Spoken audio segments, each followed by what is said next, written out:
Na sasa tuelekee wilaya ya Kishapu ambapo serikali imepatia wafugaji katika vijiji 4 vya wilaya ya Kishapu mkoani Shinyanga madume ya ng'ombe aina ya Borani ili kupata mbegu bora na kuachana na ufugaji wa kienyeji ambao hauna tija. Taarifa zaidi na Stella Ibengwa.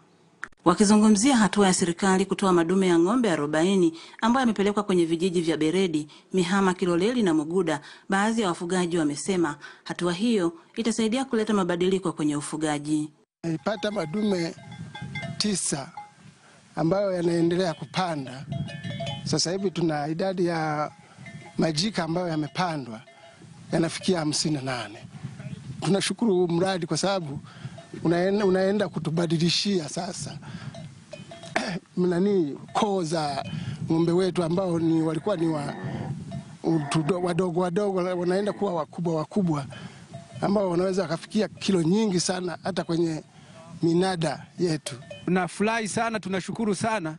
Unatuboresha kutoka kwenye ng'ombe ndogo ya kilo chache, tumepata madume ya kutuzalishia ng'ombe ziwe kubwa. Tuko kwenye Borani sasa, tunawezeshwa na serikali, tunashukuru sana. Faida yake sasa ni kupata mbegu kubwa kuacha zile ndogo. Shukuru Rais kutuwezesha kutubadilishia hizi ufugaji wetu wa ng'ombe. Kwa kweli tunashukuru. Tulikuwa na ng'ombe wa kienyeji, wametuwezesha tubadilishe huu ufugaji wetu ili tuwe na ufugaji wenye faida.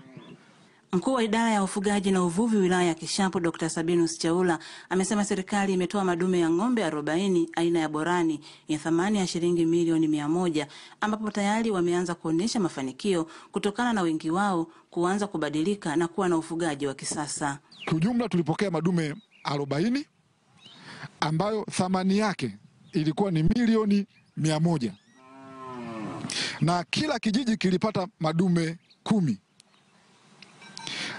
Na kwa faida yake kwa madume haya sasa lengo lilikuwa ni nini? Lengo liko pale kwenye kukabiliana na mabadiliko ya tabia nchi. Wananchi wetu wanafuga mifugo mingi lakini yenye kilo chache. Ng'ombe wetu sisi kwa asili ng'ombe wa Kisukuma hawa wana kilo kati ya 250 mpaka 300. Lakini madume haya watoto wao ambao watawazaa na watoto wengine ambao watazaliwa uwezo wa kufikisha kilo kutoka 700 mpaka 1000 kwa ng'ombe mmoja. Mkuu wa wilaya ya Kishapu Joseph Mkude amesema madume ya ng'ombe yaliyotolewa na serikali kwa kushirikiana na wadau tayari yameshapandisha mbegu kwenye majike zaidi ya 178, hatua ambayo italeta matokeo mazuri. Mpaka sasa ng'ombe hawa wamekwisha pandisha mbegu kwa majike karibu 178 hivi. Sasa hii ni matumaini makubwa.